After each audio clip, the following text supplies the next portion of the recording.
Hi everyone, আজকের video কলকাতার জলকষ্ট নিয়ে। বেশ কয়েক বছর ধরে কলকাতা মহানগরী জলকষ্টের সমস্যায় ভুগছে। কেন কলকাতার এই জলসংকট তৈরি হচ্ছে, আগামী দিনে কিভাবে এই জলসংকটের পরিস্থিতির আমরা মোকাবিলা করতে পারবো, সেগুলো এই ভিডিওতে আলোচনা হবে আজকের ভিডিওতে। এবং কলকাতার এই নিদারুণ জলকষ্ট আগামী দিনে কতটা ভোগাবে আমাদের বা নাগরিকদের কতটা সমস্যায় ফেলবে, এটা বর্তমান ভিডিওতে আলোচনা করতে চলেছি। এবং কি কি কারণে কলকাতায় এই জলসংকট তৈরি হয়েছে তাও কিন্তু আজকের ভিডিওতে থাকছে।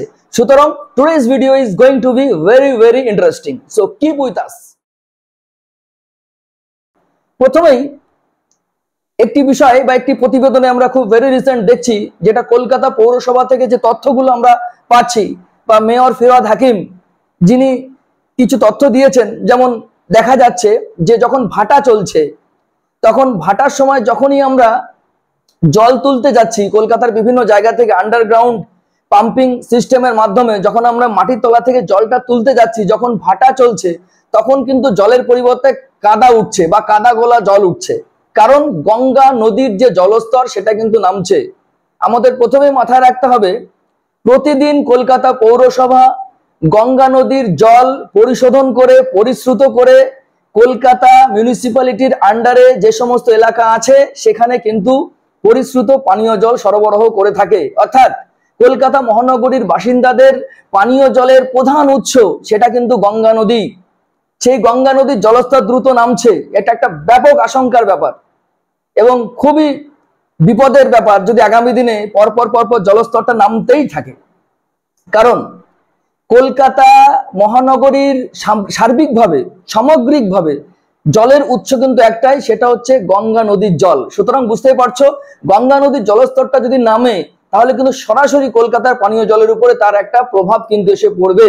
একথা কিন্তু পৌরসভার তরফ থেকে ইতিমধ্যেই জানানো হয়েছে নাগরিকদের উদ্দেশ্যে।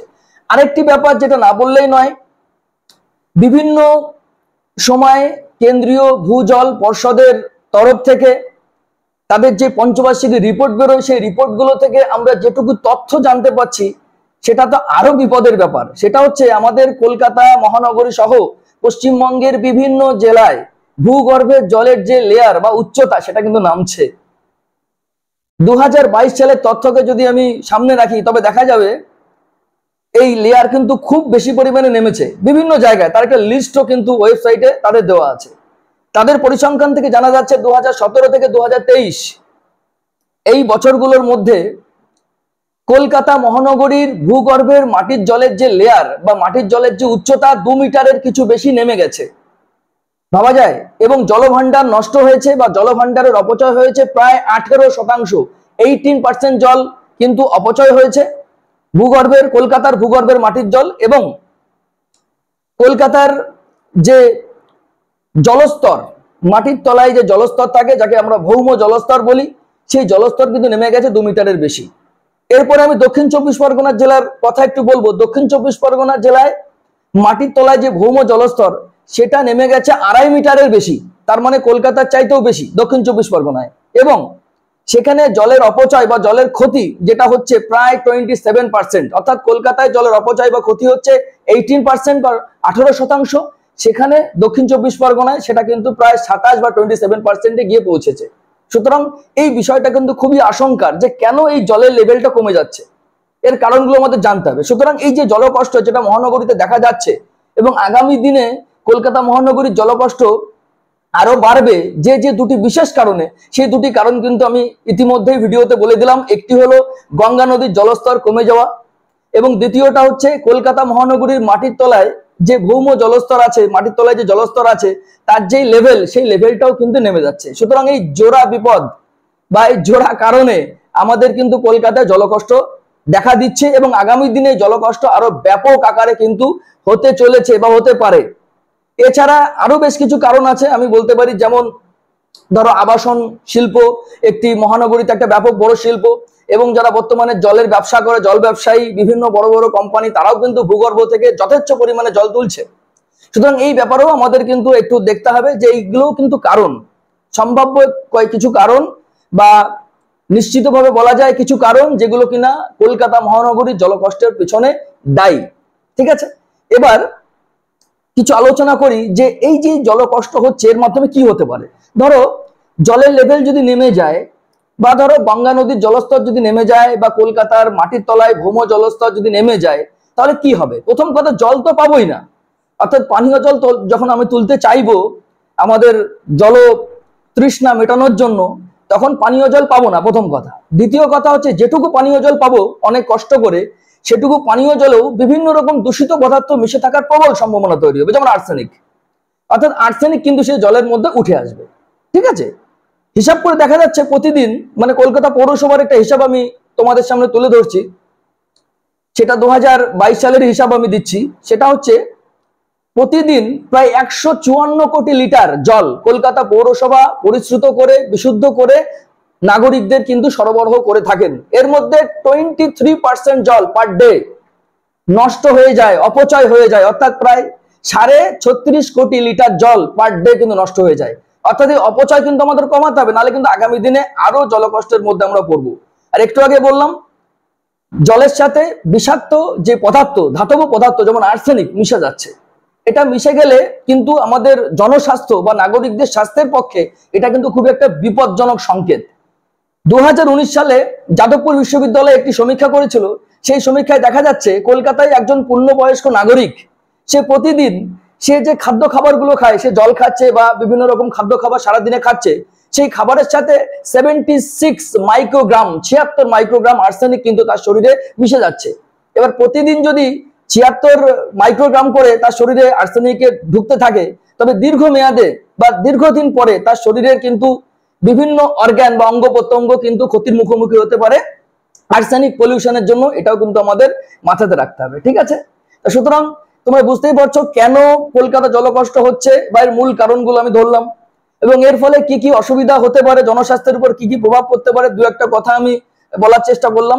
এবার একটা প্রশ্ন আসবে, সমাধান, অর্থাৎ কি কি উপায় অবলম্বন করলে এই যে তীব্র জলসংকট আগামী দিনে তৈরি হতে চলেছে কলকাতা মহানগরীকে কেন্দ্র করে, শুধু কলকাতা মহানগরী নয়, যে কোনো জায়গায় জলসংকট তৈরি হতে পারে। ভারতবর্ষের যে কোনো জায়গায় যেখানে কিনা ভৌম জলস্তর নেমে যাচ্ছে, যেখানে কিনা নদীর জলস্তর নেমে যাচ্ছে, এমন সব জায়গায় কিন্তু জল সংকটের পরিস্থিতি তৈরি হতে পারে। ঠিক আছে, কারণ আমরা দক্ষিণ ভারতে একসময় দেখেছি তামিলনাড়ুতে জল সংকট তৈরি হয়েছিল, সরকার থেকে নানা রকম ব্যবস্থা গ্রহণ করে কিন্তু সেই জল সংকটের মোকাবিলা করতে আমরা সক্ষম হয়েছি। সুতরাং আমাদের পশ্চিমবঙ্গের ক্ষেত্রে আমরা কি কি প্রকল্প বা কি কি উপায় আমরা অবলম্বন করতে পারি? ইতিমধ্যেই আমাদের গ্রাম বাংলায় জল ধরো জল ভরো প্রকল্প, এটি সরকারি প্রকল্প, সেটা চলছে এবং এই প্রকল্প যথেষ্ট সাফল্যমণ্ডিত হয়েছে বিভিন্ন জায়গায়, গ্রাম বাংলার কথা বলছি। এছাড়া আমরা যদি সরকারিভাবে এরকম যদি কোনো নিয়ম করা যায় যে প্রত্যেক বাড়ির ছাদে, সরকারি অফিসের ছাদে বা বেসরকারি অফিসের ছাদে যদি জল সংরক্ষণের ব্যবস্থা আমরা করতে পারি, বৃষ্টির জল সংরক্ষণের ব্যবস্থা আমরা করতে পারি, তাহলে কিন্তু বিরাট বড় একটি সমাধানের রাস্তা আমরা খুঁজে পাবো। কিসের সমাধান? এই যে কলকাতা মহানগরীর জলকষ্ট, এই জলকষ্ট সমাধানের জন্য সম্ভাব্য একটি উপায় হচ্ছে, সেটি হচ্ছে বৃষ্টির জল সংরক্ষণ করা। তোমরা ভাবলে অবাক হয়ে যাবে, সারা ভারতে যত বৃষ্টি হয় তার মাত্র 8% জল আমরা কিন্তু সংরক্ষণ করতে পেরেছি এখনো পর্যন্ত। বাদ বাকি 92% জল, 92% বৃষ্টির জল নদী মাধ্যমে বা অন্য কোনো মাধ্যমে সাগরে চলে যাচ্ছে। অর্থাৎ জলের অপচয় হচ্ছে, জলের ক্ষতি হয়ে যাচ্ছে। অর্থাৎ সেই জলটাকে কিন্তু আমরা ধরে রাখতে পারছি না। হিসাব করে দেখা গেছে, বিজ্ঞানীরা বলেছেন, যদি আমরা বৃষ্টির জল বিভিন্ন উপায়ে সংরক্ষণ করতে পারি, তবে প্রায় 70% গৃহের কাজ বা ডোমেস্টিক ওয়ার্ক যেগুলো আমরা জলের সাহায্যে করি, তার 70% কাজই যে বৃষ্টির জলকে ধরে রেখে কিন্তু আমরা করতে পারি, কিন্তু সেটা আমরা এখনো করতে পারিনি। সুতরাং একদিকে দরকার নাগরিকদের মধ্যে সচেতনতা, কারণ কোনো একটা সমস্যা হয়ে যাবে, কোনো একটা দুর্ঘটনা ঘটে যাবে, আমরা তারপরে সচেতন হব, এটা কিন্তু গণতান্ত্রিক দেশে মেনে নেওয়া যায় না। অর্থাৎ আমরা যেখানে বুঝতে পারছি বিপদ আসছে, যেমন একসময় আমরা জানতাম যে পৃথিবীর তাপমাত্রা বাড়বে, তাপপ্রবাহ হবে, বইতে পড়তাম global warming, green house effect, আমরা তখন কিন্তু এত মাথা ঘামাইনি। কিন্তু বর্তমান বিশ্বের নাগরিকগণ কিন্তু বর্তমানে বুঝতে পারছে যে তাপপ্রবাহ বা হিট ওয়েভ কি। সারা দুনিয়া জুড়ে মানুষ কিন্তু আজ বুঝতে পারছে যে বিশ্বজুড়ে জলবায়ু এবং আবহাওয়ার পরিবর্তন ঘটছে। মানুষ কিন্তু আজকের দিনে সচেতন হয়ে উঠছে। সুতরাং সরকারি তরফ থেকে বেসরকারি তরফ থেকে মানুষকে সচেতন করার প্রচেষ্টা চালাতে হবে, যাতে এই বিশ্বব্যাপী যে জলকষ্ট এবং তার সাথে সাথে আমাদের কলকাতা মহানগরীর জলকষ্ট, এবং আপনি যে এলাকায় রয়েছেন এই ভিডিওটি যারা দেখছেন সেই এলাকাতেও কিন্তু আমরা প্রতিদিন অনেক জল নষ্ট করি। সেই জল নষ্ট যাতে আমরা না করি, বা সেই জল নষ্ট বা অপচয় যাতে আগামী দিনে আমাদের জলকষ্টের কারণ না হয়, সেই দিকে কিন্তু আমাদের নজর রাখতে হবে। সুতরাং আজকের ভিডিওতে আমি কিছু বলার চেষ্টা করলাম। জল সংরক্ষণের ব্যাপার আমরা ব্যক্তিগত স্তরেও করতে পারি।